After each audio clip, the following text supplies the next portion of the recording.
welcome to Movie Review Mom. I'm the mom and I do the movie reviews. And for you subscribers who have been supporting me for so long, thank you so much. I bought a new microphone. My last one died.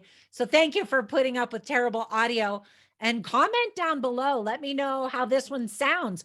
Hopefully it sounds better, right? Then I got to fix all the video stuff because I know that needs help. Thank you so much for your support. I really appreciate it. And if you're new here, hit subscribe and like the videos. And when you get a minute, join me over on Instagram or on my Facebook group called Movie Review Mom.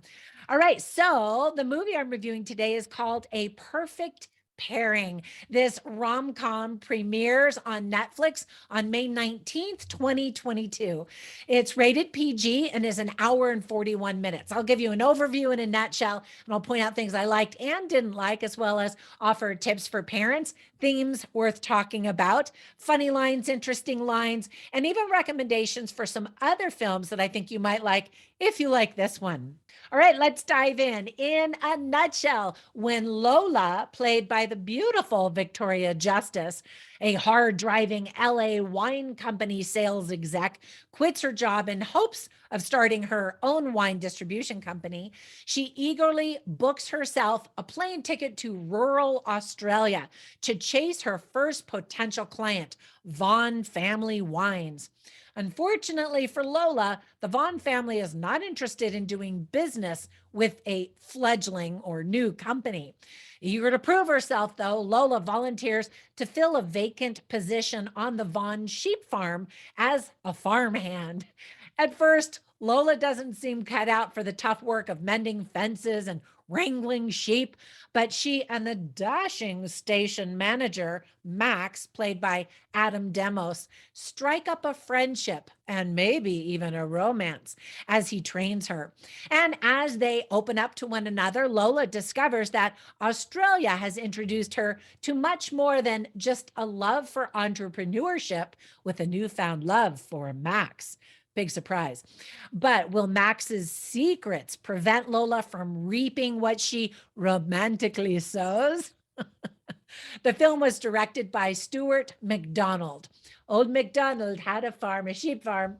Okay, so there were plenty of things that I liked about this movie. It's cute, and Victoria Justice is adorable and darling and just straight up gorgeous. She's eye candy, easy to watch, and she's the star of the movie, so it's a good thing we want to look at her, right? She can sing too, and she does in the movie, and she has some pretty cute physical humor moments. I just really like her. And, you know, you'd think women wouldn't like her because she's got everything, but she's really hard not to like. I first saw her in another Netflix movie just a few months ago called Afterlife of the Party. And it's super cheesy and cute. And I just thought, wow, she's really something. And so I'm happy to see her again in this movie. I've never seen Adam Demos in anything before. He was most recently in another Netflix rom-com called Falling in Love. But I still haven't seen it. I don't know. I think it just looked too cheesy for me. Comment down below if you watched it and if you liked it and if you think I should watch it or skip it, if my first impressions were correct. I'd love to know what you think. So ultimately, if you enjoy romantic Hallmark type movies, I think that you're going to enjoy this one. And if all of that Hallmarky, romancy stuff is too cheesy for you, then you probably will want to skip that because that's what this is about. There's some lovely cinematography of Napa Valley in California because we go to these vineyards. Obviously, wine is the centerpiece of the movie, but we also get to see some beautiful aerial views of Australia. It's fun to hear all of the Australian accents and slang. Sometimes Australian is spoken and she acts like she knows what they're saying. And I'm like, I don't know what they just said.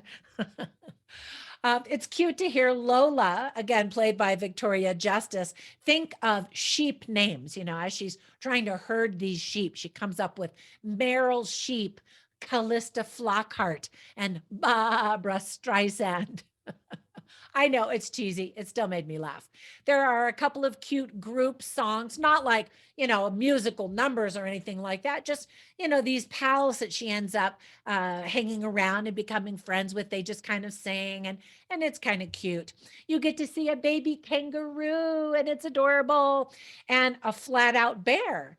Super cute. I don't know that I've seen that here in America. In the movie, they say that's a thing in Australia. So I thought that was cute. And I loved all the inspirational quotes that the characters toss back and forth.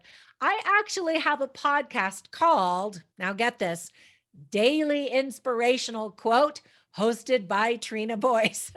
It's a daily podcast, and you can find it on all podcast platforms. And you can even add it to your Alexa device as a flash briefing. You can learn more about it on the link that I'll have down below. The title is cute, a perfect pairing. You know how wines are paired with food. And so I like that. And I don't even drink alcohol of any kind. And I still really enjoyed this movie.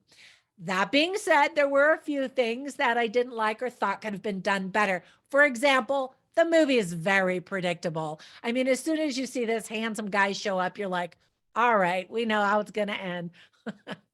Now, if you don't like snakes, brace yourself, because there are two scenes where you see live rattlesnakes, and well, one's dangerous and then another one's not so much, but still, it's a snake.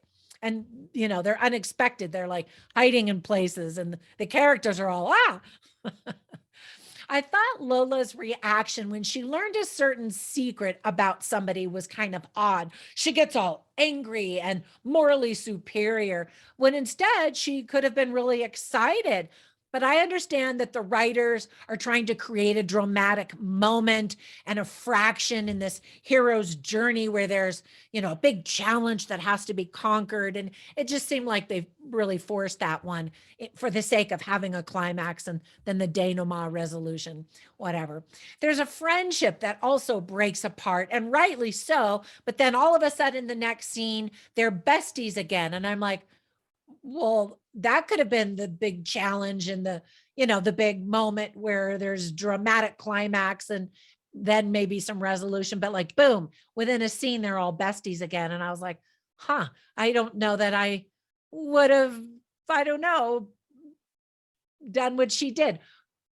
But it was to her credit. So again, no spoilers there.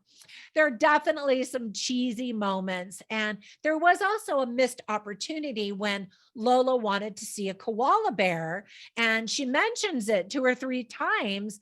And so I just assumed, in the end, there she was going to be with a koala bear, and there's no koala bear. And Americans want to see the cute, cuddly koala bears.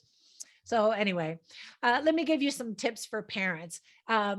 It's generally family friendly. However, kids are going to be bored. Girls might be interested, a little bit older girls, but kids are going to be bored. There's a relationship, a lesbian relationship that's shown. You don't see the two together. They're apart and talking on the phone and, that kind of thing. Actually, I take that back. I think they are in a scene together, but you don't see any kissing or anything like that. And then there are people that get drunk and they get in trouble, and some bar fighting behavior, that kind of stuff. But it's all in good fun. And the themes that I thought were illustrated well in the movie are grit and tenacity and perseverance, because Lola definitely demonstrates that she is a hard worker and that there is no task beneath her. And I think that's good, especially for some of these younger generations, Gen Z, millennials, Gen Y, even, to look and see that, if you want something, you got to work for it. And that's a good lesson to be learned. Other lessons are work-life balance, friendship, love, and even second chances.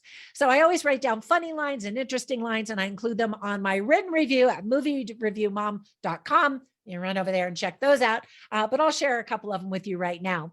So Lola is new. She shows up at this sheep farm, and the girls are kind of razzing her, the sheep handlers that are female. And so she says, female friendship is overrated, because they're giving her a hard time. And then somebody says something to her, and she says, "Do you have wool in your ears? What the flock?" So yes, there are a lot of sheep puns. I like puns, so I thought it was kind of cute. And then there's some beautiful cinematography, as I mentioned, about Australia. And so she's looking at this gorgeous sunset, overlooking mountains and beautiful lake and stuff. And she says, Australia, showing off again. And she loves Australia. And then I've got a bunch of interesting lines, but I don't want them to be spoilers. So I'll share just one of these. This is the dad talking to Lola. And, she's like, I'm going to do this.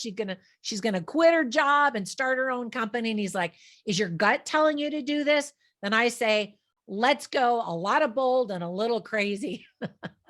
And sometimes it takes both of those things, right? To start a business and to be an entrepreneur. I got a kick out of the movie, but I was totally in the mood and I knew what I was getting into. So that being said, my overall movie review mom grade is a B. And really, Lola, the character, steals the show. And so if you like this actress, you'll get a kick out of it. So before I go, let me give you 2 recommendations for a couple of other movies that are pretty similar that I think you'll also enjoy if you like this one. The first one is called Bottle Shock, and it's based on a true story. And I just discovered it maybe a year or so ago, a true story about a winery in Napa Valley in California. There's some humor. I don't want to give you spoilers, but it's about wine and a family also trying to get a winery going. And anyway, all that kind of stuff. And then there's another older movie called French Kiss, starring Meg Ryan. And it's adorable, also about wine. So if you're a drinker, then you probably should watch both of those. And if you like the romance, because there's romance in all of those too. All right, that's it for my movie review. I hope that you enjoy this movie as much as I did. And if you don't, well, I did give you some of the tips on things that I thought could have been better. So it's not perfect, but I think if you're in the right mood, you'll enjoy it. And especially if you drink some wine while you're watching it. So there you go. All right, have a fantastic day and I'll catch you in the next one. Thanks so much for visiting me on my channel. See you next time. Bye.